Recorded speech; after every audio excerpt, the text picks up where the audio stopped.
16th May 2020 हम चैतन्य चरितामृत आदि लीला volume 1 में है, पेज नंबर 25 में, और हम लोग स्टार्ट करेंगे Lord Chaitanya instructed the mass of people यहाँ से. So let's invoke. जय श्री कृष्ण चैतन्य प्रभु नित्यानंदा, श्री अद्वैत गदाधर श्री वासादि गौरव भक्त वृंदा. बोलो श्री प्रभुपाद की जय. हे चैतन्य महाप्रभु, हे कृष्णा, हे राधा, आपकी कृपा से ही हम इतने डिफिकल्ट स्क्रिप्चर को पढ़ने की कोशिश कर रहे हैं. आपकी कृपा रहे तो ही हम इस चीज को समझ पाएंगे. प्लीज कृपा करें प्रभु, जैसे कि ये इनकारनेशन हमारा वेस्ट ना हो. हम आपको किस तरह प्यार करना है आप ही से सीखें. लास्ट वाला जो सेशन था उसमें आप सबने कमेंट्स दिए, थैंक यू वेरी मच. इससे समझ में आया मुझे कि मैं आपको कुछ समझा पाई हूँ. सो मैं कंटिन्यू करती हूँ. जैसे जैसे आगे बढ़ेगी चीजें, it will be a bit more tougher. As usual मैंने पढ़ा नहीं है, आप ही के साथ पढ़ूंगी क्योंकि एक्स्ट्रा टाइम तो है नहीं. आपके साथ पढ़ते पढ़ते खुद ही समझ के खुद ही समझाने की कोशिश करूंगी. अगर लोगों को क्वेश्चंस है तो आप लोग पूछ सकते हैं यूट्यूब के कमेंट सेक्शन पे. Fine. So we'll start from here. Lord Chaitanya instructed the mass of people in the Sankhya philosophy of Achintya Bheda Bheda Tattva, which maintains that the Supreme Lord is simultaneously one with and different from his creation. Lord Chaitanya taught his philosophy through the chanting of the holy name of the Lord. He taught that the holy name of the Lord is the sound incarnation of the Lord, and that since the Lord is the absolute whole, there is no difference between his holy name and his transcendental form. Thus, by chanting the holy name of the Lord, one can directly associate with the Supreme Lord by sound vibration. अच्छा, so हम लोग यहाँ तक हमने read किया है. Before ये समझने के लिए आप लोगों ने एक श्लोक सुना है. I'll try to say that. Please मेरे प्रोनाउंसिएशन को फॉरगिव करिए.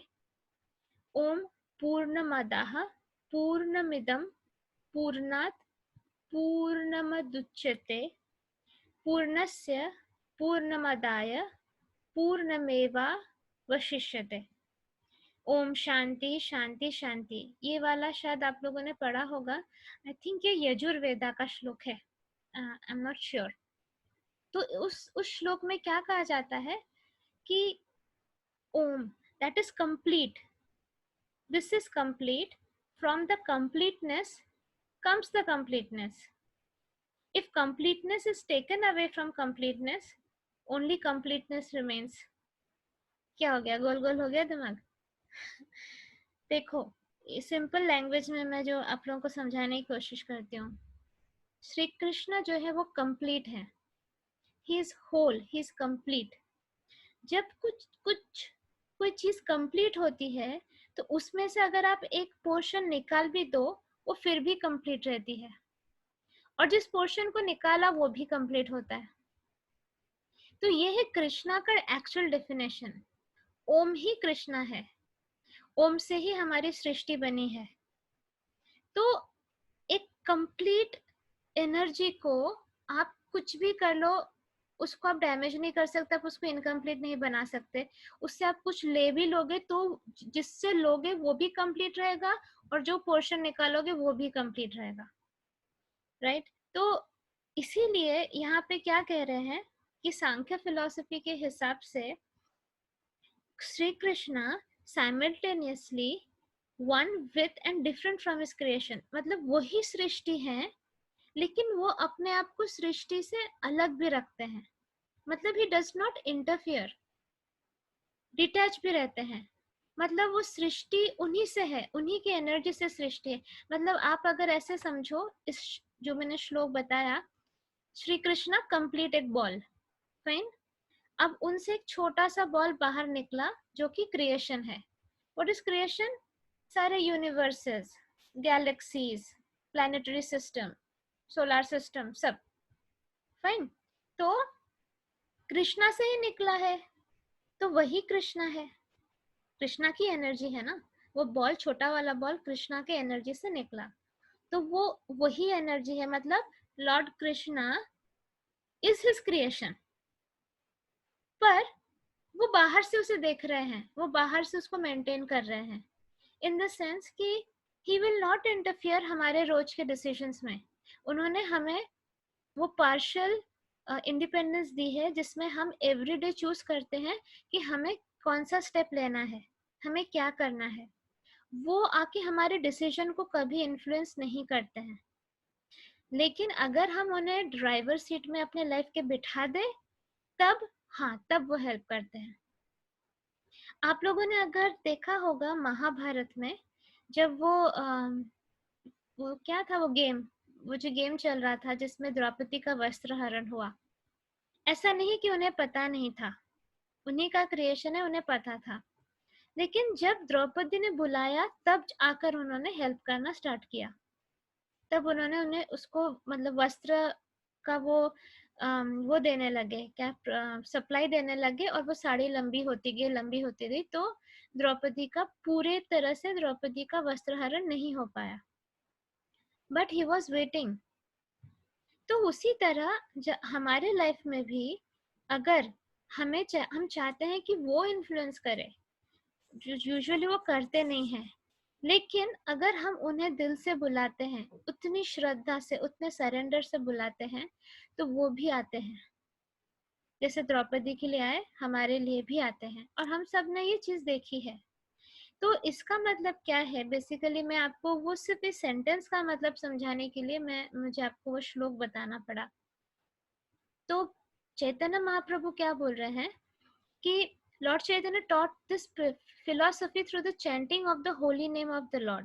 He taught that the holy name of the Lord is the sound incarnation of the Lord, and that since the Lord is the absolute whole, there is no difference between his holy name and his transcendental form. मतलब श्री कृष्ण एक बड़े ball, अब उनका holy name सोचो एक छोटा ball, वो छोटा ball is not different from the बड़ा बॉल। मतलब अगर एक गोल्ड का बड़ा सा बार है आपके पास, उससे अगर एक टुकड़ा आपने निकाल दिया, वो बड़े बार में जो भी प्रॉपर्टीज हैं गोल्ड के, वही छोटे बार में भी है, फाइन, वही सारे प्रॉपर्टीज हैं। तो वही चीज है कि भगवान और भगवान का नाम, दोनों में कोई डिफरेंस नहीं है। तो क्या किया उन्होंने, अब भगवान को पाना तो इतना आसान नहीं है, तो चैतन्य महाप्रभु ने क्या किया, हरे कृष्णा महामंत्र को कॉमन कर दिया सबके लिए, और उन्होंने बताया कि हरे कृष्णा महामंत्र ही भगवान है। तो जब हम हरे कृष्णा महामंत्र चैंट करते हैं, जैसे मैंने बीजी सेशन में समझाया है, there are 3 stages. First is an offensive stage, second is नाम भाषण, थर्ड इज शुद्ध नाम। तो जब हम शुद्ध नाम के स्टेज पे पहुंच जाते हैं, तो कृष्णा हमारे जिह्वा पे डांस करने लगते हैं, हमारे टंग पे डांस करने लगते हैं। तो क्यों? Because the holy name of Lord is not different from the Lord, कोई डिफरेंस ही नहीं है। तो अब उस स्टेज तक पहुंचने के लिए ऑफ कोर्स हमारी प्यूरिफिकेशन कंटिन्यूसली हमको करनी पड़ेगी, जब हम शुद्ध नाम ले सके। उसमें आपको इतने राउंड स्टैंड करने की जरूरत नहीं। अच्छा, मैं बड़े बड़े लोगों की बात नहीं करूंगी, चलो मेरी ही बात लेते हैं। आप लोगों ने लास्ट बीजी सेशन सुना, उसमें बहुत लोगों ने मुझे फीडबैक दिया कि एक बार जब मैंने बोला राधे कृष्णा, ऑलरेडी आपको वाइब्रेशंस फील होने लगा, आपके बॉडी पे कांटे आने लगे। क्या मैंने 16 माला चैंट करके बोला? नहीं, मैंने सिर्फ एक बार बोला। अभी फिर से फील करना है, एकदम रिलैक्स होके बैठिए, एक ही बार दिल से बुलाऊंगी उनको, देखो फील होता है। राधे कृष्णा, हुआ कुछ फील? अगर फील हुआ है तो आप समझो, मैं तो उतनी प्यूरिफाइड भी नहीं हूं कि मैं शुद्ध नाम ले सकूं, लेकिन अगर मेरे सिर्फ एक बार बोलने से आपने वो कृष्ण भगवान की एनर्जी अपने अंदर फील कर ली, तो अगर मैं शुद्ध नाम के लेवल पे आके चैंट करूं, आप लोग तो हिलने लगोगे। और ये आप भी कर सकते हो, just not me. What you have to do, only love और कंप्लीट सरेंडर। और मैं करना बंद करना होगा। You have to be a good listener, पहले सुनो। हमेशा अपने आप को प्रूव मत करो, अपने अनहील्ड पार्ट्स को हील करना है। ठीक है, आगे बढ़ते हैं हम लोग, उस पे नहीं जाएंगे, फिर मैं डाइवर्ट हो जाती हूँ, फिर वो सब बोलने लगती हूँ। वो दैट विल कम इन भगवत गीता, जब मैं उसको वो एक्सप्लेन करूंगी। ठीक। तो thus by chanting the holy name of the Lord, one can directly associate with the Supreme Lord by sound vibration. मैंने अभी क्या किया, it was a sound vibration, और मुझे तो खुद फील हुआ, I could feel the vibrations inside me. आपने भी फील किया होगा। तो राधे कृष्ण का साउंड वाइब्रेशन ही सोचो कितना कितना पोटेंट है। ओके, अब हम इसमें आते हैं। As one practices this sound vibration, he passes through 3 stages of development. The first is offensive stage, the clearing stage and the transcendental stage. तो मैंने ये अभी बताया आप लोगों को कि एक मिनट, ठीक, मैंने अभी बताया आप लोगों की कि 3 स्टेजेस होते हैं। कौन सा स्टेज है?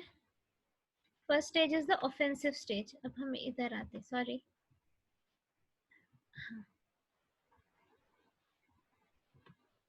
इस पैराग्राफ में। तो द ऑफेंसिव स्टेज है नाम अपराध स्टेज। ये कौन सा स्टेज होता है जिसमें हम भगवान का नाम लेते रहते हैं, लेकिन हमारा उतना फोकस या अटेंशन नहीं रहता है। जैसे हमें बोला ही गया है कि सबसे पहले आप हरे कृष्णा चैंटिंग शुरू करो। आपको इतना ध्यान देने की स्टार्टिंग में जरूरत नहीं है। You have to first get a practice of it, a feel of it. कि ऐसे आप ड्राइविंग करते करते, नहाते नहाते, खाना बनाते बनाते, you can do it, which is important also. भले ये ऑफेंसिव स्टेज हो, but it is an important stage. ये जरूरी है हमें किक स्टार्ट के लिए। फिर क्या आ जाता है, next stage is the clearing stage, क्योंकि वो है नाम भाषा। नाम भाषा स्टेज में हम भगवान की तरफ देखकर, अगर उनकी मूर्ति हो तो उनके चरणों से शुरू करके ऊपर तक जाना है, फिर ऊपर से नीचे तक आना है। कंटिन्यूसली उनको देखकर ही नाम भाषा चैंटिंग करनी है। प्रभुपाद जी रिकमेंड करते हैं कि जोर से बोलना, जोर से मतलब चीखना नहीं है, लेकिन हरे कृष्ण कृष्ण कृष्ण हरे हरे, हरे रामा रामा रामा हरे हरे, इस तरह बोलना है। जैसे कि हमारी जीभ, हमारा कान और हमारे सारे ऑर्गन्स प्यूरिफाई हो जाए, और हमारे आसपास का वाइब्रेशन भी। कोई कोई लोग बोलते हैं मानसिक जाप करना, आप वो भी कर सकते हो, लेकिन प्रभुपाद जी का ये था, तर्क था कि हम अपने जीभ से जब करते हैं तो हमारी जीभ भी प्यूरिफाइड होती है। सो आई फॉलो प्रभुपाद जी, और मैं कोशिश करती हूँ कि जब मैं घर पे रहूं तब मैं जोर से चैंट करती हूँ, अगर मैं बाहर रहूं तो मैं मानसिक करती हूँ, डिपेंडिंग ऑन द सिचुएशन, लेकिन करना है। तो यहाँ तो फर्स्ट स्टेज समझिए, ऑफेंसिव स्टेज। फिर एक क्लियरिंग स्टेज, नामो भाषा मैंने बता दिया। And the third is the transcendental stage, that is शुद्ध नाम स्टेज।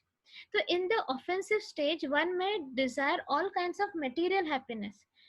नॉर्मली कौन, बहुत सारे 4 कैटेगरी के लोग कृष्णा कॉन्शियसनेस में आते हैं। हमने भगवत गीता में एकदम स्टार्टिंग में पढ़ा था, भगवत गीता के इंट्रोडक्शन में ही है कि कौन से 4 कैटेगरी के लोग आते हैं। तो उनमें से एक कैटेगरी है जिनको मटेरियल हैप्पीनेस चाहिए। मतलब सपोज हस्बैंड वाइफ की लड़ाई हो रही है और हमसे कोई आके बोलता है अरे मेरी लाइफ में बहुत परेशानी है, तो हम बोलेंगे आप हरे कृष्णा चैंटिंग करके देखिए। तो जब वो हरे कृष्णा चैंटिंग करने लगते हैं, उनकी वाइब्रेशंस प्योर होने लगती है, तो वो अपने में खुश रहते हैं कि वो लड़ाई करना ऑलरेडी कम कर देते हैं। एक इंसान जब खुद खुश होने लगता है ना, उसकी जब क्लेंजिंग हो जाती है, तो फिर वो ऑलरेडी वो बहुत पेशेंट बन जाता है, लविंग बन जाता है।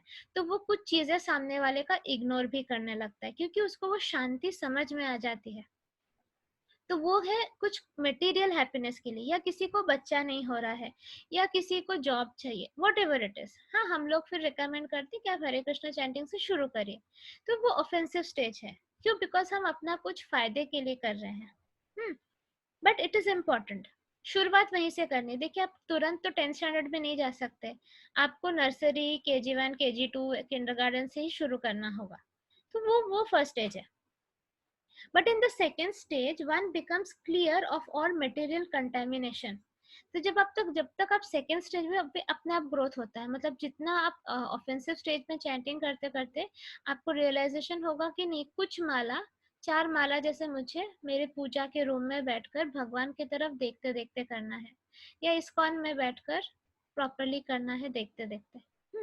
तो दैट इज क्या है, वो है नाम भाषा stage, which is called as the clearing stage. तो सेकेंड स्टेज में ये हमारा मटेरियल कंटेमिनेशन क्लियर होने लगता है. तो जैसे हमारा सारा material contamination clear, what is material contamination? तो हम सारे जो आत्माएं हैं, we are on a journey. मैंने बताया है हम सब, हमारी सोल की जर्नी है इन बर्थ से, कितने कितने जन्मों से, ठीक है, इनकारनेशन से हमारी जर्नी है. स्टार्टिंग में हम क्या थे, हम प्योर थे, और हमारे कुछ प्योरिटीज थी, मतलब कुछ प्योर क्वालिटीज थी, जैसे कि हम आनंद में रहते थे, हम सेटिस्फाइड रहते थे, हम हैप्पी रहते थे. ये सारे हमारे प्योर क्वालिटीज थी. अब जैसे जैसे हमने अर्थ पे जन्म लिया, जो भी यहाँ की मेटेरियलिस्टिक एनर्जी है, माया जो है, वो हमें कंटेमिनेट करने लगी. तो हमारी वो क्वालिटीज छुप गई. ऐसा नहीं कि वो नहीं है, वो ढक गई है. वो मेटेरियलिस्टिक एनर्जी के वजह से ढक गई है, उसके ऊपर एक फॉर्मेशन हो गया डस्ट का. ठीक. तो क्या होने लगा, हमें फील होता है कि शायद मैं ज्यादा पैसे कमा लूं तो मैं खुश हो जाऊंगा, शायद मेरे पास एक लवर हो, मुझे प्यार मिल जाए तो मैं खुश हो जाऊंगा, शायद मैं बहुत सक्सेसफुल हो जाऊं तो मुझे खुश हो जाऊंगा, मुझे पावर मिले मैं खुश हो जाऊंगा. इसीलिए कोई इंसान चोरी करता है, इसीलिए कोई इंसान छल करता है, इसीलिए कोई जेलस रहता है. ये सारे हैं हमारे आत्मा के ऊपर की मटेरियल कंटेमिनेशन. जैसे ही ये हटने लगते हैं थ्रू चैंटिंग, फर्स्ट स्टेज वाला चैंटिंग से ये हटने लगते हैं, जैसे जैसे हटने लगते हैं, हम लोग को हमारे जो ओरिजिनल क्वालिटीज है वो उभर कर ऊपर आ जाता है. तो तब हम वही चीजों के लिए हैंकर नहीं करते कि मुझे कोई प्यार क्यों नहीं करता है, या पहले पहले आप सोच कर देखो. अभी तो चलिए आप लोग सारे काफी प्रो हो गए हो, लेकिन पहले पहले आप लोगों को लगता था अरे मैंने इसको फोन किया, वो मुझे फोन ही नहीं करती या फोन ही नहीं करता. ऐसे छोटी छोटी सिली सिली बातों पे गुस्सा आता था कि कोई क्यों नहीं मुझे रिप्लाई कर रहा है कोई. बिकॉज हम लोग हमेशा दे दे प्यार दे मोड में रहते हैं कि दो दो दो, मुझे अटेंशन दो, मुझे प्यार दो, मुझे वैलिडेशन दो, मेरी तारीफ करो, बिकॉज ऑफ दोज मटेरियल कंटेमिनेशंस. अब जैसे वो मटेरियल कंटेमिनेशन हट जाएगा, हम क्या फील करेंगे, आनंद, प्योर ब्लिस. तो क्या हम हैंकर करेंगे? मतलब अगर आपका पेट भरा हुआ है तो क्या आप कुछ खाने के लिए जिद करोगे या झगड़ा करोगे? नहीं ना. तो वो पेट भरना है. तो वो कैसे पेट भरना है? By doing Hare Krishna chanting, pure way से. जो मैंने बीजी सेशन में, मैं उसमें हरे कृष्णा चैंटिंग का मैंने पूरा बीजी सेशन में समझाया है कि सरेंडर्ड फॉर्म में किस तरह करके करना है. राइट. तो उन दोनों को आप सुनोगे तो you will get an understanding. तो ये हो गया सेकेंड स्टेज. फिर क्या है third stage? When one is situated on the transcendental stage, he attains the most coveted position, the stage of loving God. अब तक हम भगवान से प्यार करते ही नहीं है. पारिशुद्ध प्रेम, अनकंडीशनल लव, प्योर लव, वो होता है कि आई जस्ट लव यू, मुझे आपसे कुछ नहीं चाहिए, आपको जो देना है आप दो, पर मैं कुछ नहीं मांगूंगी. आप हो बस मेरे लिए इतना ही काफी है. आप अगर नहीं हो, मेरी identity finish. That is Prem. I don't need anything from you, I just love you. आप एक चींटी के जैसे भी हो, या आप एक कीड़ा मकोड़ा के जैसे हो, या एक भयानक प्रेत जैसे भी दिखने में हो, आप कैसे भी हो, इट्स यू कृष्णा.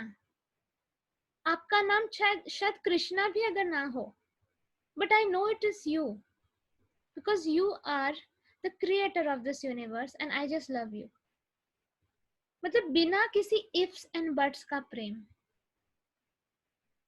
मैं बीजी सेशन में शिव जी का वो वाला भी मुझे इंक्लूड करना है. हमारा बीच में एक सेशन चल रहा था और उसमें अभी आप लोग विश्वास नहीं करोगे, बाकी लोग तो करते हैं, कुछ कुछ नहीं, वट शिव जी प्रकट हुए and he started talking to me. तो उन्होंने मुझे कुछ कुछ ज्ञान दिया जो सारा हम लोगों ने लिख के रखा है, जो मेरे औकात में नहीं थी, देखो मैं नहीं बोल सकती। तो उन्होंने एक सेंटेंस बोला था मुझे, उन्होंने बोला था, when you have nothing to lose you get Krishna. ये बहुत ही डीप सेंटेंस है। जब तुम्हारे पास खोने के लिए कुछ बचता नहीं है तब आपको कृष्णा मिलता है। आई बात समझ में? और इस स्टेज पे पहुंचना मतलब इट्स वेरी पेनफुल। तो एक्चुअली क्या है, इससे पेन हटा देते हैं। इतना डिफिकल्ट नहीं है। मैं सिर्फ इस सेंटेंस को समझाने की कोशिश करती हूँ because it is related to this. बाकी हम लोग बाद में आएंगे उस पे, will conduct a session for that. तो ये बात को समझो, हमारे आसपास सब कुछ रहेगा।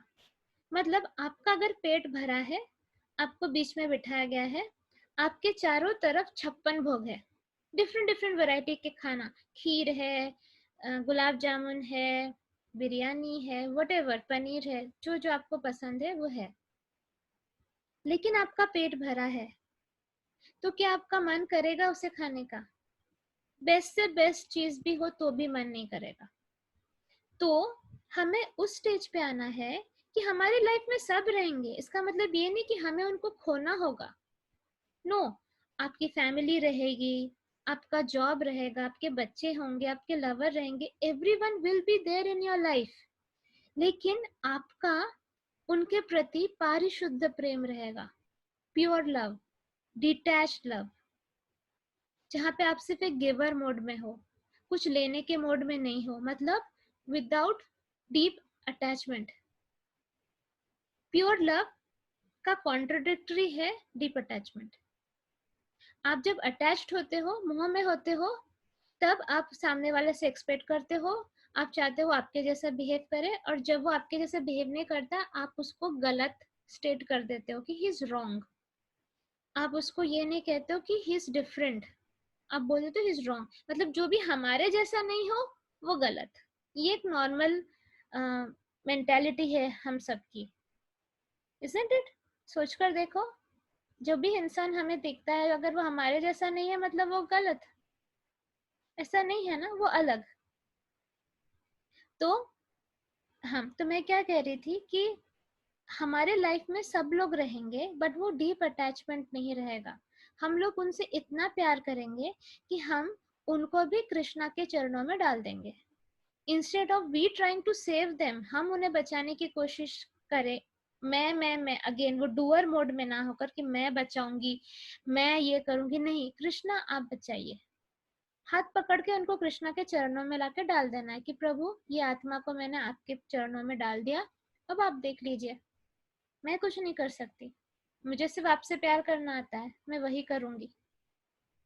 ये स्टेज में जब आप आ जाओगे, मतलब you have nothing to lose, कुछ खोने के लिए बचा है, क्योंकि मेरा कुछ है ही नहीं। जब हम अटैच होते हैं तब हम कहते हैं ये मेरा है। फॉर एग्जाम्पल, आपने बहुत प्यार से घर बनाया अपना, double storeyed house, what, POP किया, डेकोरेट किया, सब कुछ किया। जब मृत्यु आती है आपको छोड़ के चले जाना पड़ता है, आपको बहुत बुरा लगता है कि मैंने इतने अच्छे से घर बनाया और सब कुछ इतना इन्वेस्ट किया, मुझे जाना पड़ रहा है।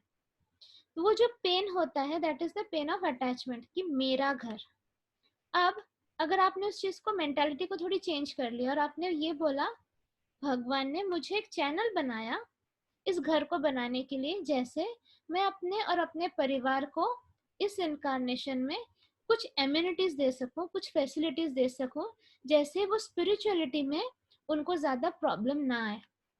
बिकॉज अगर घर नहीं होगा तो स्पिरिचुअलिटी करने में प्रॉब्लम होगी। वो जमीन पे बैठ के धूप में, बारिश में, ठंड में कैसे कर पाएंगे ना, ह्यूमन बॉडी है, हमें प्रैक्टिकल भी होना है। तो this was just a tool और एन एम्यूनिटी जिसके लिए मैं चैनल बनी या बना, सो दैट मैं और मेरे घर वाले, मेरी फैमिली प्रॉपरली भक्ति कर सके। आप इस मोड में रहोगे तो आपको अटैचमेंट नहीं होगी। तो जब आप छोड़ के जाओगे, आपको पता है कि you did your job as a caretaker, not as a owner. ये बात समझो। हम क्या है? हम सिर्फ केयर टेकर्स हैं, हम ओनर नहीं है। तो डू वी लूज एनीथिंग? नहीं। जब मेरा कुछ है ही नहीं तो मैं क्या लूज करूंगी? मेरी बॉडी तक मेरी नहीं है तो मैं क्या लूज करूंगी? जब मैं इस धरती पे आई मेरे पास कुछ भी नहीं था। यहाँ पे जो भी अटेंड किया वो मेरा नहीं है, वो मुझे रेंट पे मिला। हमेशा समझो तुम्हारा घर, भले ही तुम्हारा घर हो, बट सोचना ये मुझे रेंट पे मिला। किससे रेंट पे मिला? कृष्णा से रेंट पे मिला। मेरी बॉडी रेंट पे मिली, बच्चे रेंट पे मिले, खाना रेंट पे मिला, कार रेंट पे मिली। जैसे ही टाइम आएगा ये चीजें मुझसे ले ली जाएगी। इस मोड में रहना है। हाँ, तो क्या होगा? आपके पास सब कुछ रहेगा and you will have nothing to lose. And when you achieve this stage, तब कृष्णा मिलते हैं। जब तक आपके पास कुछ है जिसे आप खोना नहीं चाहते हो, आपको कृष्णा नहीं मिलेंगे। मतलब कंप्लीट डिटैच स्टेज। समझा? हाँ, डीप कंसेप्ट है, तो ट्राई करो समझने का, बार बार सुन के। फाइन, आगे बढ़ते हैं। तो अब हम ट्रांसेंडेंटल स्टेज पे आ रहे थे। So when one is situated on the transcendental stage, he attains the most coveted position, the stage of loving God. तब हम एक्चुअली प्यार करते हैं कृष्णा से। Lord Chaitanya taught that this is the highest stage of perfection for human beings. Yoga practice is essentially meant for controlling the senses. एक minute, हम जा रहे हैं नेक्स्ट उसमें। मैं कोशिश कर रही हूँ आप लोगों के लिए इजी बना दूँ कि आपको दिख सके कि मैं कहाँ पर हूँ, इंस्टेड ऑफ ढूंढना। सो ये इतना समझा कि the highest stage of perfection क्या है? कि भगवान को प्योर लव करना। और वो कब आता है? जब हम भगवान को शुद्ध नाम वाले पोजीशन पे पहुंच जाते हैं। और वो उस पे कैसे पहुंचते हैं? जब हमारे पास कुछ खोने के लिए बचता नहीं है, मतलब हम completely detached होते हैं। और वो इतना डिफिकल्ट नहीं है, सोचो तो। सिर्फ एक थॉट प्रोसेस को चेंज करना है, एक मेंटालिटी को, कि मैं रेंट पे, मुझे सब कुछ रेंट पे मिला है, यहाँ तक कि मेरी बॉडी भी रेंट पे मिली है। ओनर मैं नहीं हूँ, I am just a care taker, right? Okay. Yoga practice is essentially meant for controlling the senses. The central controlling factor of all the senses is the mind. Therefore, one first has to practice controlling the mind by engaging it in Krishna consciousness. The gross activities of the mind are expressed through external senses, either for the acquiring of knowledge or the functioning of the senses in accordance to the will. Okay, हम योगा क्यों करते हैं? Shakira बनने के लिए, एकदम चिकनी चमेली बनने के लिए नहीं। हम योगा करते हैं कि सो दैट, योगा में बहुत सारे प्रोसेस होते हैं, ब्रीदिंग होता है, डिफरेंट पोस्चर्स होते हैं, सब कुछ करते हैं माइंड को कंट्रोल करने के लिए। आपको लगता है पहले के ऋषि मुनि योगा करते थे अपना फिगर मेंटेन करने के लिए? नो, वो योगा करते थे माइंड को कंट्रोल करने के लिए। जो हमारा माइंड है ना, वो ना बिना लगाम के घोड़े जैसा है, कहीं पे भी दौड़ता है। उसको कंट्रोल करना इज द बिगेस्ट चैलेंज। तो योगा, ब्रीदिंग, मेडिटेशन, ये सब से क्या होता है? हमारा माइंड को कंट्रोल, माइंड के ऊपर पकड़ हमारी मजबूत हो जाती है। ठीक है? The central controlling factor of all the senses is the mind. Therefore, one first has to practice controlling the mind by engaging it in Krishna consciousness. तो प्रभुपाद जी ने क्या कहा? मैंने ये चीज बताई थी, अगेन रिपीटिंग। अर्जुन ने जब महाभारत वॉर में कृष्ण भगवान ने अपना यूनिवर्सल फॉर्म दिखाया, तो अर्जुन ने बोला कि माइंड तो हवा जैसा है, इसे तो कंट्रोल ही नहीं किया जा सकता। तो प्रभुपाद जी क्या कहते हैं? हम माइंड को कंट्रोल नहीं कर सकते, पर डाइवर्ट कर सकते हैं। तो डाइवर्ट कहाँ करना है? कृष्णा कॉन्शियसनेस में। उन्हीं का नाम लेना है, उन्हीं की भक्ति करनी है। और जितना हम उन्हीं का नाम लेंगे, उन्हीं की भक्ति करेंगे, उनके क्रिएशन को रिस्पेक्ट करेंगे, प्यार करेंगे, हमारी प्यूरिफिकेशन होती रहेगी और हमारा माइंड कंट्रोल में आता रहेगा। आपने ये खुद अपने लाइफ में देखा है। जब पहले आपको कोई इंसल्ट करता था, अब सालों उसके बारे में सोचते थे, अब आप कुछ मिनट्स में फॉरगिव कर देते हो। आपको ये अवेयरनेस आ गई है, आपके अंदर ठूस ठूस के मैंने भर दिया है कि तुरंत डैमेज कंट्रोल करना है। उसको अपने मस्तिष्क पे इतने देर तक एक नेगेटिव थॉट को पलने देना ही नहीं है कि वो अपना जहर फैला सके। देखो, जब सांप काटता है तो तुरंत क्या किया जाता है, एक रस्सी या एक कपड़े से उस एरिया को बांध दिया जाता है कि पॉइजन फैले ना। तो वैसे एक नेगेटिव थॉट जैसे माइंड में आता है, तुरंत उसको मिटाना जरूरी है। तो अगर आपके दिमाग में एक नेगेटिव थॉट आ रहा है कि मेरा कुछ अच्छा नहीं हो रहा, ये आया, ये पॉइजन का काम करने लगेगा, इट विल स्प्रेड। क्या करना है, राधे कृष्णा बोलकर उसको पोंछ दो। बोलो नहीं, उसका ऑपोजिट थॉट ला दो, मेरे साथ सब अच्छा है, दो हाथ है, दो पैर है, दो आंख है, एक नाक है, दो नाक नहीं है, एक ही नाक है। सपोज दो नाक होते तो कितना बड़ा प्रॉब्लम होता। दो कान है, एक कान से सुन के मैं दूसरे कान से प्रवचन सारा रूपाली का निकाल देती हूँ, है ना। शैतान बच्चों हो तुम लोग। तो क्या करना है, we have to be grateful. जितना हम ग्रेटफुल रहेंगे ना, उतना हमारे नेगेटिव थॉट्स नहीं आएंगे। जब भी कोई नेगेटिव थॉट आए, तो क्या हुआ, मेरे पास तो ये है, ये है, ये है। कोरोना वायरस की वजह से आप बाहर जाके खाना नहीं खा पा रहे, तो क्या हुआ, जो घर का खाना मिल रहा है ये भी बहुत है, जैसे माइग्रेंट वर्कर्स को तो वो खाना भी नहीं मिल रहा। हम हमारे घर में बैठ के बोर होते हैं, और कितने सारे लोग घर जाने के लिए मर मर जा रहे हैं, ट्रेन से कटकर रास्ते पे मर जा रहे हैं। So we need to be grateful. Complain तो कोई भी कर सकता है, कंप्लेन तो शाहरुख खान भी कर सकते हैं, कंप्लेन तो बिल गेट्स भी कर सकता है। सब कुछ होते हुए भी वो कंप्लेन करने में कोई बड़ी बात नहीं है। आपको 100 रीजंस मिल जाएंगे कंप्लेन करने के लिए, लेकिन ग्रेटफुल रहना इज द बिगेस्ट वर्च्यू, कि आज मेरे लाइफ में ये है, ये है, ये है। नहीं होते तो, राइट। तो हमको इसी तरह अपने माइंड को कंट्रोल करना है, लेकिन ये तो इजी नहीं है। तो क्या करना है, सारा टाइम अगर आप कृष्णा कॉन्शियस रहो, हर चीज को कृष्णा कृष्णा रिलेटेड ही करो, आपका माइंड कंट्रोल में आता है। बेस्ट है 16 माला चैंटिंग, 16 माला चैंटिंग पूरा दिन लग जाता है ऑलमोस्ट। उफ, पूरा दिन अगर आप कृष्णा का चैंटिंग करो, कहाँ से आप नेगेटिव थॉट के लिए टाइम मिलेगा, नहीं मिलेगा ना। कितने होशियार थे प्रभुपाद जी और चैतन्य महाप्रभु। पता है, प्रभुपाद जी ने कहा था 64 माला करना पर डे मिनिमम। सारे भक्त बोलने के प्रभु जी नहीं होगा, हमसे नहीं हो पाएगा। तब उन्होंने उसको रिड्यूस करके 16 पे लाया। ये डेली डोजेज है। बीजी सेशन में ये मैंने समझाया है, ये मेडिसिन का डोज है। अगर, और मैंने खुद एक्सपीरियंस किया है, अगर मैं किसी चीज से, सपोज मुझे किसी ने रूडली कुछ बोल दिया और मुझे तकलीफ होने लगी, यूजुअली तो मैं तुरंत फॉरगिवनेस वो सब कर लेती हूँ, लेकिन किसी किसी दिन सोल स्ट्रेंथ कम होता है। अगर मुझे वो अफेक्ट करना लगे, तो मैं अगर 20+ माला चैंट करती हूँ, मेरा मेरा पूरा माइंड नम हो जाता है। मुझे कोई फर्क नहीं पड़ता कोई सामने बंदर जैसे डांस भी करे तो अच्छा है ना। इस स्टेट में रहने से क्या होता है कि कोई अगर आपको बुरा बोलता है, पहले तो आपको पेन नहीं होगा, सेकेंड आप उसको इन रिटर्न गाली देकर बैड कर्मा भी क्रिएट नहीं करोगे, तो आपका कार्मिक अकाउंट भी नहीं बनेगा, आपके दिल में सिर्फ प्यार रहेगा। Isn't it a way of saving yourself?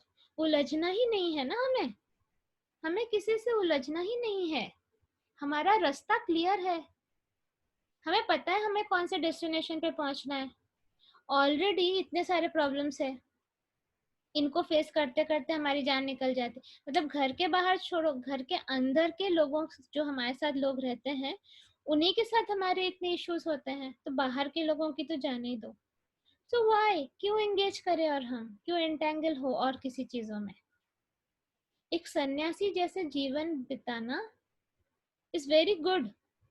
इसके लिए हिमालय जाना नहीं पड़ता है, आपको अपने घर पे ही रहना है, और सिंपल 2-3 चीजें प्रैक्टिस करनी है कि मेरे मुख से, मेरी वाणी से, मेरे थॉट से, मेरे एक्शन से कोई हर्ट ना हो, कोई हर्ट ना हो। लेकिन इसके बावजूद अगर आपको कोई कंटिन्यूसली हर्ट किए जा रहा है, तो आप आउट ऑफ फॉरगिवनेस कर सकते हैं, उसको प्यार से समझा दीजिए कि this won't be tolerated. At the same time distance maintain करिए, बहुत ज्यादा प्रवचन मत दिया करिए। हर एक इंसान अपने आप को बहुत ज्ञानी समझता है, वो किसी और को समझाने की कोशिश में बहुत टाइम वेस्ट होता है। वो अपने पर्सपेक्टिव से ही समझता है, उसको जो समझना होता है वो उतना ही समझ लेता है, सिलेक्टिव समझता है वो। जैसे अब मैं आपको भगवत गीता सेशन बनाती हूँ, आप सारी बातें थोड़ी ना समझते हो, उससे जो आपको सूट करता है उतने उतनी बातों को ग्रहण कर लेते हो, सिलेक्टिवली आप ले लेते हो उन चीजों को, बाकी चीजों को आप डिस्कार्ड कर देते हो। तो वैसे आप भी जब प्रवचन देते हो किसी को, वो भी इंसान सारी बातों को नहीं लेता है। तो क्या करना है, हमें ये सब करना नहीं है, हमें अपने वाइब्रेशंस के थ्रू चेंजेस लाने हैं। अच्छा, आप लोग क्यों बोलते हो कि आपसे चैट करके बहुत अच्छा लगा रूपाली, आपसे बात करके बहुत अच्छा लगा रूपाली? क्यों? बिकॉज मेरे वाइब्रेशन से जैसे आप जुड़ते हो, आपके वाइब्रेशंस इंप्रूव होने लगते हैं, यू स्टार्ट फीलिंग हैप्पी। वो जो सारे थॉट फॉर्म, स्ट्रेस, सारा कुछ जो रहता है ऑरा में, वो सारा क्लेंस हो जाता है। तो बस उतना ही करना है, कुछ ज्यादा करने की जरूरत नहीं है, अपने वाइब्रेशंस को चेंज करना है। फाइन, राइट, आगे बढ़ते हैं फिर। The gross activities of the mind are expressed through the external senses, either for the acquiring of knowledge or the functioning of the senses in accordance to the will. The gross activities of the mind मतलब हमारे दिमाग की जो भी activities, वो किस तरह हम एक्सप्रेस करते हैं? या तो हमारे जो सारे एक्सटर्नल सेंसेस को हम यूज करते हैं नॉलेज गेन करने के लिए, या हमारे विल के हिसाब से, जो हमारी इच्छा होती है उसके हिसाब से हमारे सारे सेंसेस फंक्शन करते हैं। The subtle activities of the mind are thinking, feeling and willing. Fine, हम इस पे आते हैं, एक मिनट, इधर।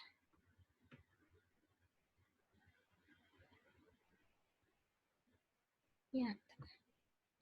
The subtle activities of the mind are thinking, feeling and willing. In accordance to one's consciousness, the individual is either polluted or clear.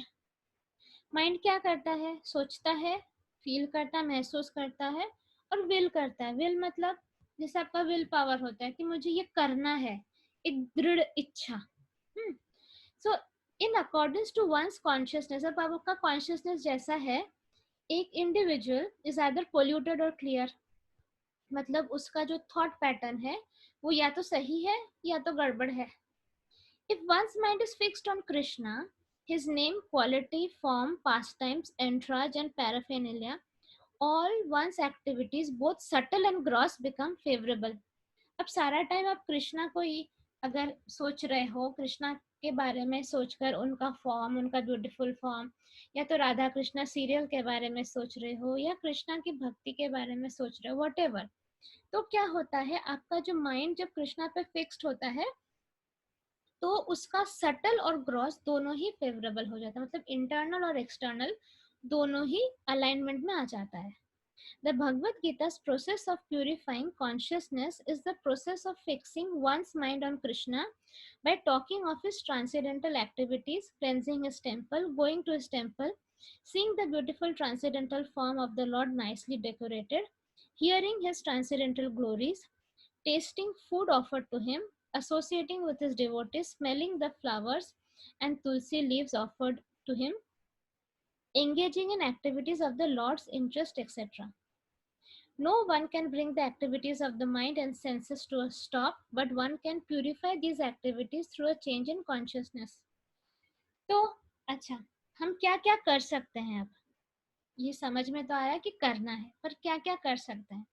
तो जो लोग इस्कॉन के पास रहते हैं या कृष्णा टेम्पल के पास रहते हैं, आप मंदिर जाइए, उनके ब्यूटीफुल आइडल कितने ब्यूटीफुल होते हैं, पूना का तो बहुत ही ब्यूटीफुल है, उनके पास टाइम सुनिए, मतलब उनकी लीलाएं सुनिए, उनका महाप्रसादम टेस्ट करिए, उन्हें जो फूल चढ़ाया जाता है वो सूंघिए, और भगवान की क्या क्या एक्टिविटीज है उसके बारे में जानिए। ये सब आप नहीं कर सकते हैं तो घर पे बैठे एटलीस्ट भगवत गीता सेशन सुनिए, ये चैतन्य चरितामृत सुनिए, हॉटस्टार पे राधा कृष्ण सीरियल फ्री है, वो देखिए, वो बड़ा इंटरेस्टिंग है।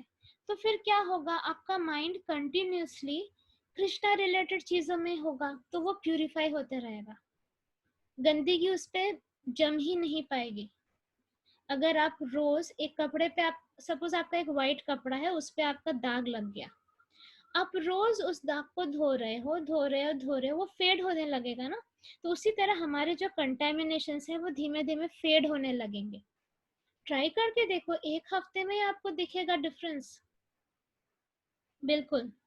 This change is indicated in Bhagavad Gita. एक minute.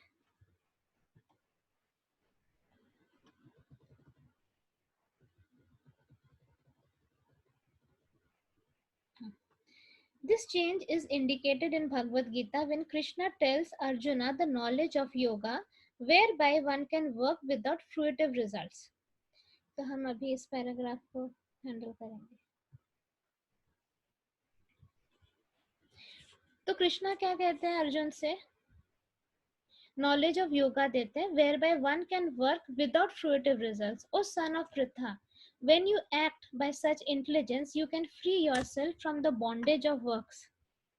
A human being is sometimes restricted in sense gratification due to certain circumstances, such as disease, etc. But this is not the prescription. Without knowing the actual process by which the mind and senses can be controlled, less intelligent men either try to stop the mind and senses by force, or they give in to them and are carried away by the waves of sense gratification. वही बात फिर से आ गई है। हमारा जो sense gratification है, मतलब हमारे कौन 5 सेंसेस हैं। 5 सेंसेस आपको पता है, इंद्रियां, हमारी 5 इंद्रियां हैं। वो हमेशा खुद को ग्रेटिफाई करने की कोशिश करती है, सेटिस्फाई करने की कोशिश करती है। जीभ हमेशा आपको बोलेगा ये पकवान खाना है, वो पकवान खाना है। आंखें बोलेगी मूवी देखना है, ये देखना है। टिप्स, अलग अलग सेंसेस जो है वो अपने आप को सेटिस्फाई करने की कोशिश करते हैं, और इसी से डिजीजेस भी होते हैं। तो क्या कह रहे हैं? A human being is sometimes restricted in sense gratification due to certain circumstance, sorry, यहाँ बोल रहे ह्यूमन बीइंग इज रेस्ट्रिक्टेड, मतलब एक इंसान को रेस्ट्रिक्ट कर दिया जाता है sense gratification due to certain circumstances such as disease etcetera. मतलब अगर किसी को डायबिटीज हो गया, तो वो जो मीठा खाने की जो उसको वो थी, इच्छा थी, वो अब उसको कंट्रोल करना पड़ेगा, वो मीठा नहीं खा सकता। लेकिन क्या ये सही तरीका है अपने सेंसेस को रोकने का, मतलब सेंस ग्रेटिफिकेशन को रोकने का? नहीं। क्यों? Without knowing the actual process by which the mind and senses can be controlled, less intelligent men either try to stop the mind and senses by force, or they give in to them and are carried away by the waves of sense gratification. Lust का मतलब समझ में आता आपको? Lust मतलब हमेशा intercourse related नहीं होता है। कोई भी चीज अगर आप एक्सेस कर रहे हो, दैट इज लस्ट। अगर आप बहुत ज्यादा खाना खा रहे हो, दैट इज लस्ट। अगर आप बहुत ज्यादा वर्क कर रहे हो, दैट इज ऑल्सो लस्ट। तो जो भी चीज बैलेंस में नहीं है, दैट इज लस्ट। मतलब क्या है कि हमने हमने इस अर्थ पे क्यों जन्म लिया है? क्योंकि हमें कृष्णा कॉन्शियस होना है। कृष्णा कॉन्शियस होना है मतलब हमें प्रेम सीखना है, प्योर लव सीखना है, हमें ग्रो करना है स्पिरिचुअली, हमें एलिवेट होना है। ओके। लेकिन क्या है कि हमारे जो सेंसेस हैं वो हमें ये करने नहीं देते। हमारे सेंसेस हमको कुछ भी एक एक्सेस चीज में घुस जाएंगे। कोई कोई होगा जो दिन भर टीवी ही देखता रहेगा, कोई होगा जो दिन भर खाता ही रहेगा। तो हम जो पर्पस के लिए आए थे वो नहीं कर रहे हैं। पर्पस तो आपको समझ में ही आ रहा है कि हमको कंटिन्यूसली भगवान के बारे में सोचना है, उनसे एसोसिएटेड रहना है। तो जब भी हम भगवान से एसोसिएटेड ना होकर कोई और चीज करते हैं, दैट इज लस्ट। तो आप लोग ये मत समझो कि जो जिन लोगों को बहुत ज्यादा सेक्सुअल डिजायर होता है वही लस्टी है। नहीं, जिनको बहुत खाने का मन होता है वो भी लस्टी है। तो एम क्या है? एम ये है कि कैसे कंट्रोल में लाया जाए। शादी वाला कंसेप्ट सोसाइटी में क्यों आया? शादी वाला कंसेप्ट कोई होली चीज नहीं है कि भाई शादी मतलब भगवान ने बनाया। No no no. कहीं पर भी आप भगवत गीता में शादी के बारे में नहीं सुनोगे कि भगवान कह रहे हो कि आपको शादी करना चाहिए और शादी को मेंटेन करना चाहिए। नो। शादी का कंसेप्ट इसलिए आया क्योंकि आप एनिमल्स को देखते हो, डॉग्स को देखते हो, तो किसी के साथ भी फिजिकली इन्वॉल्व होकर स्टार्ट हो जाता है। और जो ये चीज है, ये जो चीज है फिजिकल एक्टिविटी, ये फिर और कुछ सोचने नहीं देता, ठीक है? तो ये आपको भगवान की भक्ति करने नहीं देगा, बिकॉज ये आप एंजॉय करने लगोगे। और स्पेशली कली युग में और इस टाइम पे बहुत ज्यादा इसी टाइप की एनर्जी भरी हुई है। पोर्नोग्राफी इजीली अवेलेबल है, मूवीज में सब कुछ को ये डिजायर को ज्यादा एनहेंस किया जाता है। तो आप कहाँ से भक्ति में मन लगेगा आपको? आप भक्ति करने जाओगे, आपको लगेगा कि नहीं मैं थोड़ा सा इस टाइप का किसी एक्टिविटी में एंगेज कर लेती हूँ या कर लेता हूँ। तो सिर्फ यही नहीं, खाना पीना, मस्ती करना, डांस करना, जब तक आप भगवान से जुड़ कर रहे हो, it is fine. If it is in balance, कुछ भी एक्सेस हो जाए मतलब आप भक्ति नहीं कर रहे हो, तो उसको कहा जाता है लस्ट। और ये सारा कुछ कंट्रोल कर सकते हैं अगर हम अपने माइंड को कंट्रोल करें। माइंड को कंट्रोल करने से ही सेंसेस कंट्रोल में आ जाता है। आपने भगवत गीता में एक फोटो देखी होगी स्टार्टिंग में ही, कि माइंड पूरे हमारे सेंस ऑर्गन्स को कंट्रोल कर रहा है। वो सारे सेंस ऑर्गन्स घोड़े जैसे हैं और माइंड बैठा है वो घोड़ों का जो लगाम पकड़े हुए। तो बस वही करना है। वो कैसे कर सकेंगे हम? अभी क्या है, घोड़े हमें कंट्रोल कर रहे हैं, घोड़े माइंड को कंट्रोल कर रहे हैं। मतलब अगर एकादशी है, एकादशी में हमें पता है हमें ये खाना पीना नहीं, पर किसी को चाय की आदत है, तो हमारा वो जीभ हमें कहेगा नहीं यार पी लेते हैं, कुछ नहीं होता है, दिखाएंगे नेक्स्ट एकादशी से चाय नहीं पियेंगे। तो क्या किया, वो सेंस ऑर्गन टंग ने हमारे माइंड को कंट्रोल कर लिया और हमारा माइंड ने बोला चलो ठीक है पी लेते हैं, जबकि हमें पता है कि एकादशी में हमें नहीं पीना। क्यों कर रहे हैं हम एकादशी? हम एकादशी कर ही रहे हैं कि हम हमारे सेंसेस को कंट्रोल कर सके। This is how slowly slowly control आता है। मतलब सपोज एक आपके पास एक डॉग है, आप उसको नीचे घुमाने ले जाते हो, देखा डॉग दौड़ते रहता है और उसका ओनर पीछे रुक जा करके उसके पीछे भागते रहता है, उसका लगाम पकड़े। क्या होना चाहिए आइडल केस, कि ओनर जहां जहां जाए डॉग वहां वहां जाए। Who is in control? The owner will be in control, not the dog. But हमारे सेंस ऑर्गन्स क्या कर रहे हैं, वो कंट्रोल उन्होंने ले लिया अपने हाथ में। तो हमारा माइंड कंट्रोल में नहीं है। हमें गुस्सा आता है, हम सामने वाले को कुछ भी बुरा बोल के हर्ट कर देते हैं। क्यों? माइंड कंट्रोल में ही नहीं है। तो जब हम ये स्पिरिचुअल प्रैक्टिसेस करते लगते हैं, कृष्णा कॉन्शियसनेस करने लगते हैं, एकादशी करने लगते हैं, तब कंट्रोल हमारे माइंड के हाथ में आ जाता है। ये सिर्फ कंट्रोल का ही गेम है, हाँ, और कुछ नहीं है। किसके, कौन कंट्रोल में है? जैसे ही हमारे माइंड के पास वो कंट्रोल आ जाता है, माया ज्यादा हम पे इफेक्ट कर नहीं पाती है, राइट? तो यहाँ पे क्या बोल रहे हैं, the regulative principles and the rules of yoga, ये चीज, the regulative principles and the rules of yoga, the various sitting postures and breathing exercises performed in an attempt to withdraw one's senses from the sense objects are methods meant for those who are too much engrossed in the bodily conception of life. The intelligent man who is situated in Krishna consciousness does not try to forcibly stop his senses from acting. Rather, he engages his sense in the service of Krishna. अब जो हम breathing करते हैं, meditation करते हैं, ये सब सारी योगा करते हैं, वो क्या कर रहे हैं, फोर्सिबली कोशिश कर रहे हैं कंट्रोल को वापस लेने की। ठीक है, it's not bad, it's not wrong, कोशिश तो कर रहे हैं एटलीस्ट। लेकिन जो लोग कृष्णा कॉन्शियसनेस में रहते हैं, वो पकवान भी जो खाते हैं वो पहले कृष्णा को चढ़ा के खाते हैं। बनाते क्यों है? खुद के लिए नहीं बनाते, वो कृष्णा के लिए बनाते हैं, वो खाते हैं। तो क्या हो गया, उनका जो सेंस ऑर्गन जीभ है उसके पास कंट्रोल नहीं रह रहा, कंट्रोल माइंड के पास ही रह रहा। उनको कुछ टीवी देखने का मन कर रहा है तो वो कृष्णा रिलेटेड सीरियल देख रहे हैं, या भगवत गीता सुन रहे हैं, या उसी टाइप का कुछ देख रहे हैं। तो अगेन उनका कान, उनका माइंड, ये सब क्या हो रहा है, वो कंट्रोल में नहीं है। एक्चुअली आपका सोल कंट्रोल में, सोल के पास कंट्रोल आ जा रहा है। सो जब हम कृष्णा के साथ एंजॉय करने लगते हैं, उनकी चीजें एंजॉय करने लगते हैं, तब हमारे सेंस ऑर्गन के पास कंट्रोल नहीं रहता है। तो आप योगा और बाकी सारी चीजें कर कर भी कोशिश कर सकते हो। लेकिन इजी क्या है, इंटेलिजेंट मैन क्यों बोला जा रहा है? Because it is easy. The intelligent man who is situated in Krishna consciousness does not try to forcibly stop his senses from acting. Rather, he engages his senses in the service of Krishna. No one can stop a child from playing by leaving him inactive. A child can be stopped from engaging in nonsense by being engaged in a superior activity. मतलब हम अगर बच्चे को बोले जा मैं तुझे phone नहीं दूंगी, तो फोन पे सारा टाइम लगा रहता है, वो थोड़े दिन सुनेगा फिर नहीं सुनेगा, वो फोन कर ले, फिर आप उसका जबरदस्ती उससे छीन लोगे फोन, तो वो जबरदस्ती छीनना हो गया, वो बाकी सब ब्रीदिंग योगा वोगा करके सेंस कंट्रोल में लाना।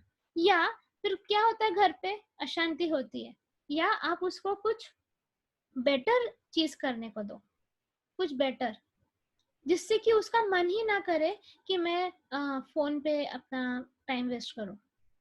समझे हो? The child can be stopped by engaging in nonsense by being engaged in superior activities. The forceful restraint of sense activities by the 8 principles of yoga is recommended for inferior men. Being engaged in the superior activity of Krishna consciousness, superior men naturally retire from the inferior activities of material existence. So जब आप Krishna consciousness का आपको test मिल जाएगा, तब आपका मन ही नहीं करेगा कि आप बाकी कुछ भी करें। तो इंटेलिजेंट मैन क्या करते हैं, वो डायरेक्ट कृष्णा कॉन्शियसनेस में आ जाते हैं। और जो लोग इंटेलिजेंट नहीं रहते हैं, वो क्या करते हैं कि वो बाकी चीजों से अपने आप को कंट्रोल करने की कोशिश करते हैं। मैं आपको एक चीज बताऊंगी, ना कंट्रोल करने से बेटर है कि योगा और ये सब करके कंट्रोल करने की एटलीस्ट कोशिश करना। दोनों पैरेलल करो, ब्रीदिंग विदिंग से भी कंट्रोल करने की कोशिश करो और कृष्णा कॉन्शियसनेस में भी फुल फ्लेज हो जाओ। तो क्या हो जाएगा कि फटाफट हमारा माइंड कंट्रोल में आ जाएगा, कुछ बुरा नहीं है। ठीक, तो 52 मिनट्स हो गए हैं। मुझे लगता है इससे अभी यहाँ पे रुक जाना सही होगा। तो हम लोग पेज 26 में यहाँ पे रुक जाएंगे और हम नेक्स्ट टाइम शुरू करेंगे। In this way the Lord Chaitanya teachers the science of Krishna consciousness. ठीक है, तो आज के लिए मुझे लगता है इतना डोज कंप्लीट है। इसी को आप बार बार सुनिए, एक बार में आपको नहीं समझ में आएगा, इसको आपको बार बार सुनना होगा, हर सेंटेंस को समझना होगा और लाइफ में इम्प्लीमेंट करनी होगी। क्योंकि अगर आप ये लाइफ में इम्प्लीमेंट नहीं करेंगे तो पूरा वेस्टेज, मेरा टाइम भी वेस्ट, आपका टाइम भी वेस्ट। आपको अपने लाइफ में चेंजेस लाना शुरू करना पड़ेगा। तो शांति से बैठ के देखिए कहाँ कहाँ ये चेंजेस ला सकते हैं। लास्ट लेक्चर में हमने देखा जो चीजें अनफेवरेबल है फॉर कृष्णा कॉन्शियसनेस, हमें वो लाइफ से हटा देनी चाहिए। तो अनफेवरेबल में देखिए आप क्या, कहाँ पे आपका टाइम वेस्ट हो रहा है। अच्छा, एक और चीज, सपोज हमारे, देखो हमारे बहुत सारी उंगलियां हैं, राइट, लेकिन हार्ट एक ही है, लंग्स एक दो है, वट एवर। जो मेन ऑर्गन है बॉडी का, अगर वो डैमेज हो गया तो फिर इंसान मर जाता है। लेकिन एक अगर उंगली डैमेज हो जाती है, उंगली अगर, उंगली पे घाव इतना है कि वो ठीक ही नहीं हो रहा, वो ठीक ही नहीं हो रहा, चाहे कितना भी आप कोशिश करो, सब कुछ करो, तो शायद उंगली काटना ही बेटर ऑप्शन होता है।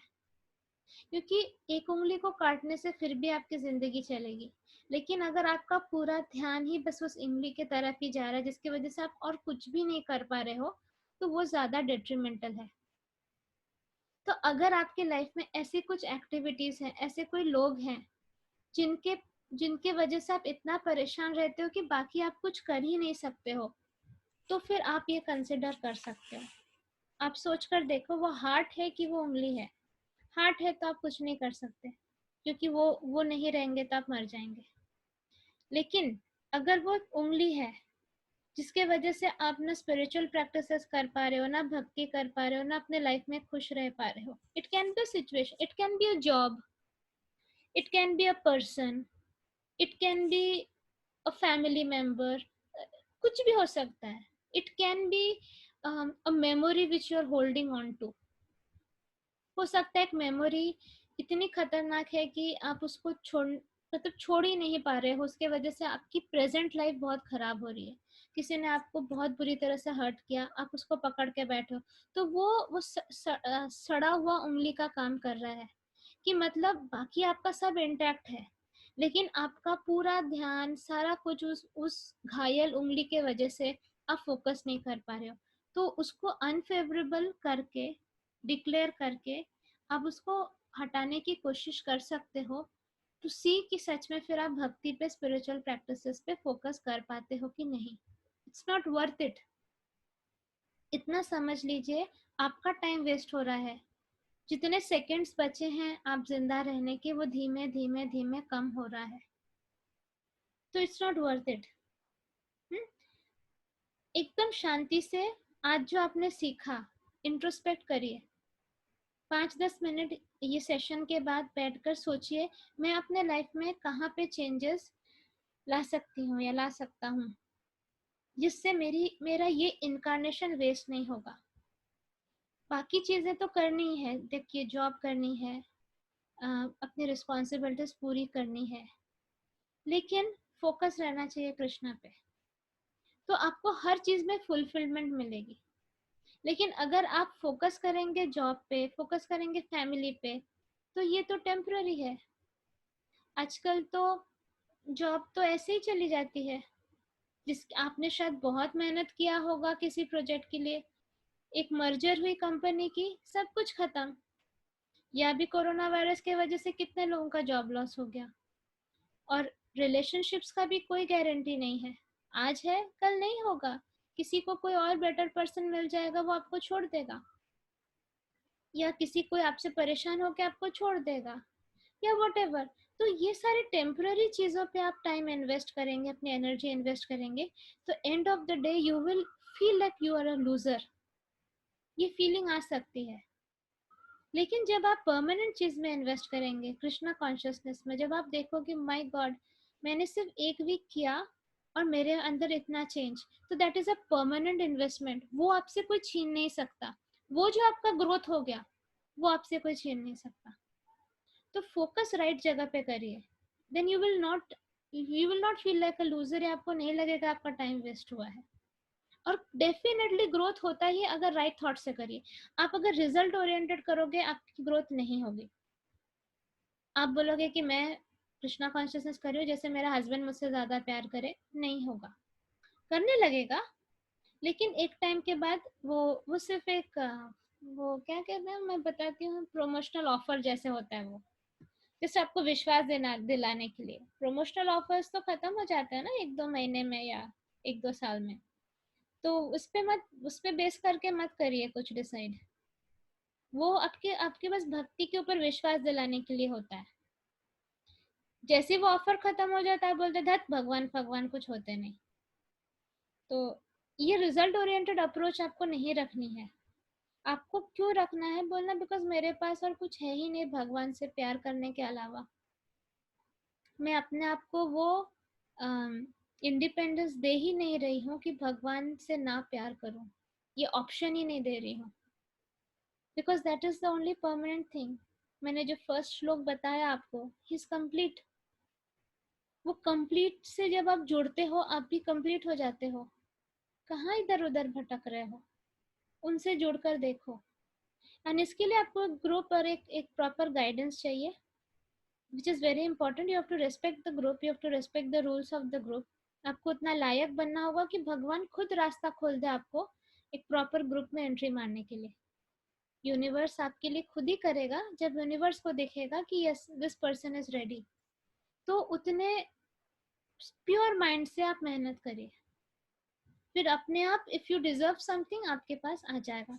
उसके लिए you don't have to give explanations, you don't have to argue. आप मेहनत करिए शुद्ध साफ मन से. आपके लिए यूनिवर्स खुद ही रास्ता बना देगा, खुद ही गेट खोल देगा. Don't worry. ये मेरा अश्योरेंस है. ठीक है. तो शांत होकर, जिनके भी वाइब्रेशंस टर्बुलेंट है अभी, एकदम शांत हो जाइए. शांत होकर सिर्फ भक्ति करिए और देखिए कि फिर आप इतने ब्यूटीफुल वाइब्रेशंस एमिट करोगे कि आपसे बात करके लोगों को शांति मिलने लगेगी. Isn't it an achievement? इससे अच्छा अचीवमेंट हो सकता है? आप दिखने में बहुत सुंदर होगे, आपके पास बहुत पैसा होगा, बट दैट इज टेम्पररी. लेकिन जब आपकी आत्मा ब्यूटीफुल हो जाएगी, तब जो लोगों को आपसे बात करके, आपको सुनकर, आपके साथ रहकर जो चीज मिलेगी, जो कृष्णा के लिए भक्ति भी उनके मन में जागेगी, दैट इज परमानेंट अचीवमेंट. तो वो चीजों पे फोकस करें. ठीक है. तो हम लोग अभी कंक्लूड करते हैं. जय श्री कृष्ण चैतन्य प्रभु नित्यानंदा श्री अद्वैत गदाधर श्री वासादि गौरव भक्त वृंदा। बोलो श्री प्रभुपाद की जय। हे प्रभु, थैंक यू सो मच। आप हमें अपॉर्चुनिटी दे रहे हैं ये समझने की। आप इतने प्यार से समझा भी रहे हैं, उंगली पकड़ पकड़ के आप समझा रहे हैं एक एक चीज। कौन करता है ऐसा? हम तो इतना डिजर्व भी नहीं करते, फिर भी आप हमारे लिए इतने एफर्ट ले रहे हैं। प्लीज आशीर्वाद दीजिए और हम सब में सोल स्ट्रेंथ दीजिए कि हम सच में अपने आप को चेंज कर सकें इन अ पॉजिटिव वे, और सच में इस यूनिवर्स में एसेट बन सकें। हम लाइबिलिटी ना बने, हम ऐसे एसेट बने कि आप भी जब ऊपर से हमें देखो तो आप भी हमें फ्लाइंग किस दे के बोलो कि वाह क्या बात है। हम वैसा बनना चाहते हैं कि आपको हम पे पूरा कॉन्फिडेंस आ जाए। थैंक यू कृष्ण भगवान, थैंक यू राधा माँ, थैंक यू चैतन्य महाप्रभु, सारे gurus, thank you thank you thank you so much. Okay, तो have a nice weekend. Enjoy करो, बी सेफ। बाहर घूमना नहीं है, भटकना नहीं है। हाँ, कुछ काम हो तभी जाना है, और हाथ को सैनिटाइज करना है, और ब्रीदिंग एक्सरसाइजेस करनी है, और विटामिन सी खानी है, और खुश रहना है। चलो बाय बाय।